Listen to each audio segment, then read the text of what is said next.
pirates, the unique engine on this boat, and then a bit about whales. First about pirates. For some reason people love talking about pirates and thinking about pirates. I think people just like scary things.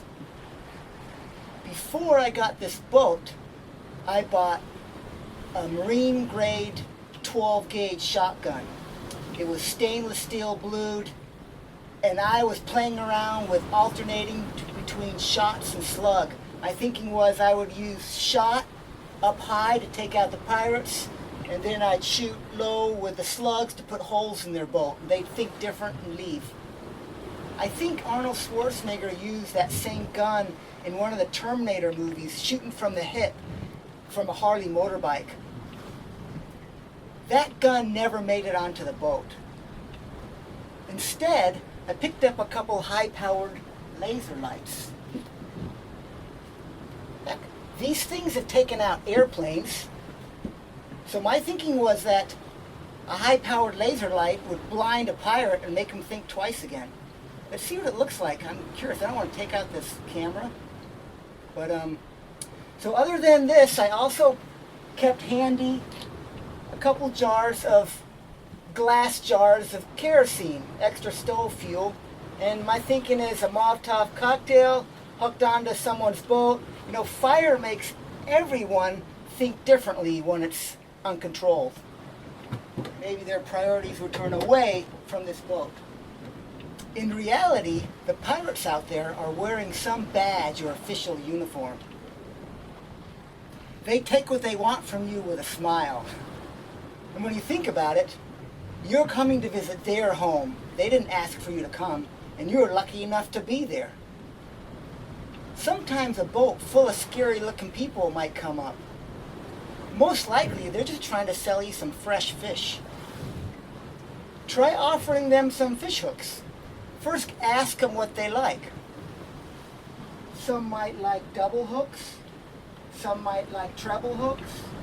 Some might like big single hooks, and others might like little single hooks. Maybe some lures. Maybe offer them some equipment so they can make up their own. Instantly, I'll bet you'll make some really good local friends. Okay, let's go check out this motor behind these stairs here. It's an old 10 horsepower SABB. Been 5 years since last painted. It's not the Swedish car company, it's a Norwegian company. Notice this one is spelled with 2 B's instead of with 2 A's. When I first got this boat, I knew nothing about diesel engines. I was intimidated by them. I didn't know how they worked. Winter cold was setting in. Cold can make a challenge out of starting a diesel motor. My solution was to take out this big bolt here.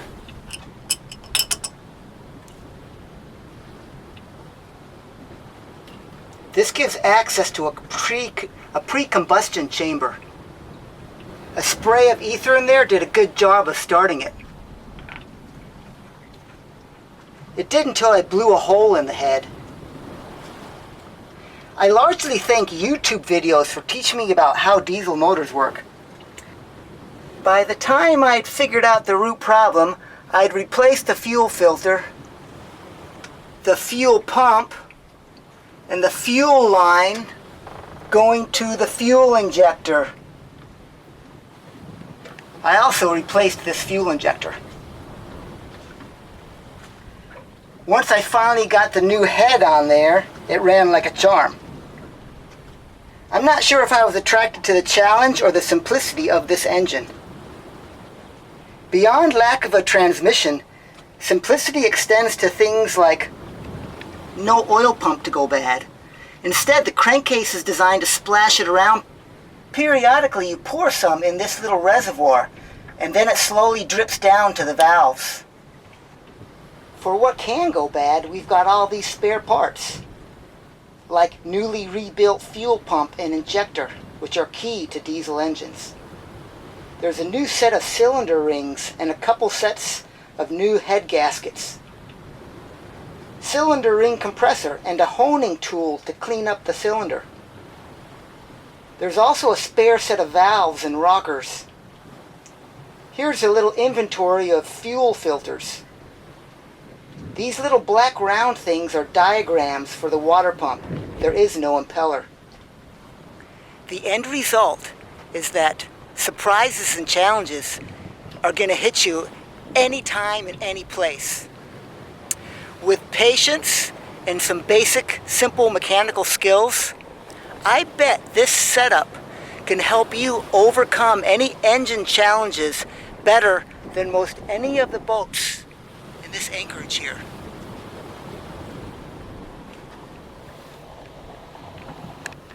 So you see the Raycor filter back there and the fuel tank feeding it, like the line from the fuel tank.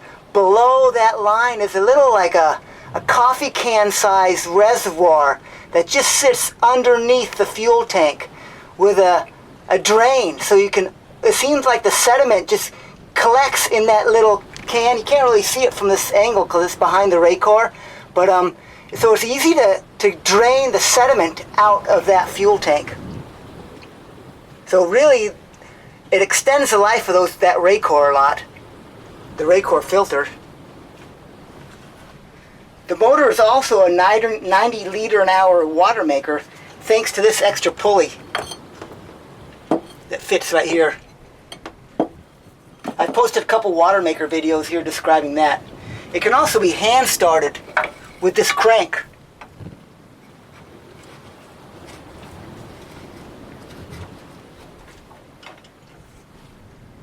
It sips fuel to begin with using 1 liter per hour at 1600 RPM, which is max.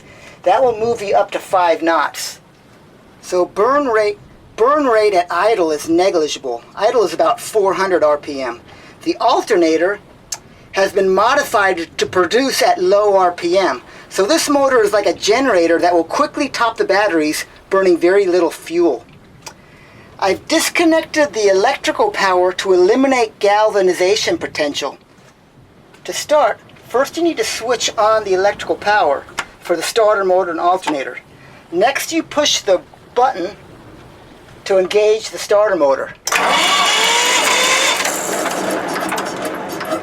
What about cold starting? Well, first of all, I highly recommend not using any ether. Norwegians know something about cold starts. Heck, they're Vikings, fishing and fighting cold waters year-round.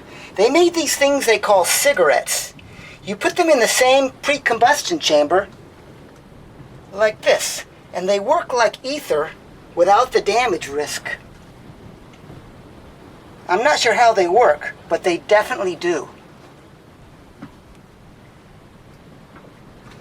However, I've learned you can cold start this motor easily, even on cold snow days, without using ether or these cigarettes, simply by first turning the motor with this decompression lever engaged.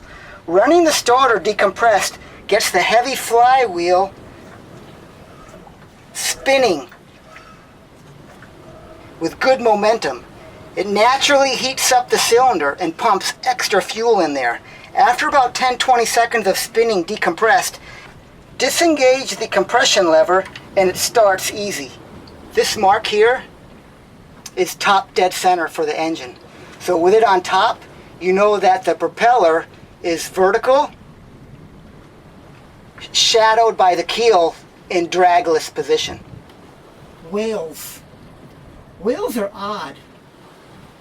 To me, I think they're odd in that most everything else either comes to visit or runs away. Dolphins, for example, like coming to visit. Maybe they're curious, they come to play, they come to show off, they come to check you out.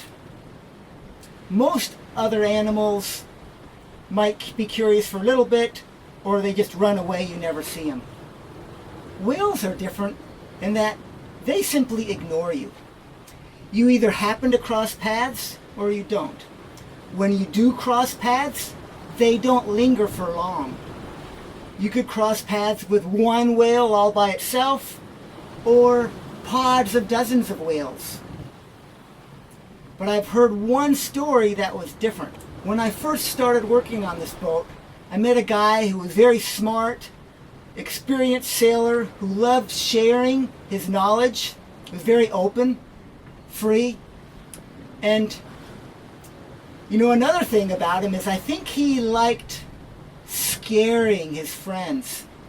You probably know someone like that.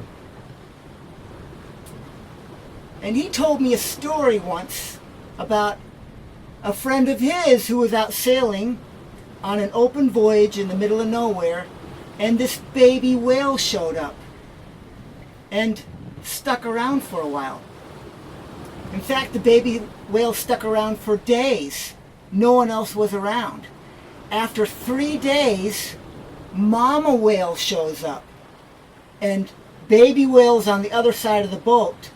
And mama whale comes, sees his boat in the middle, and takes him out. Sinks his boat. I guess this guy must have survived on the life raft to tell the story. Well, that story got me to keep on this boat these firecrackers. So if you do get a whale that hangs out with you for too long, what's a better way to ask them to leave?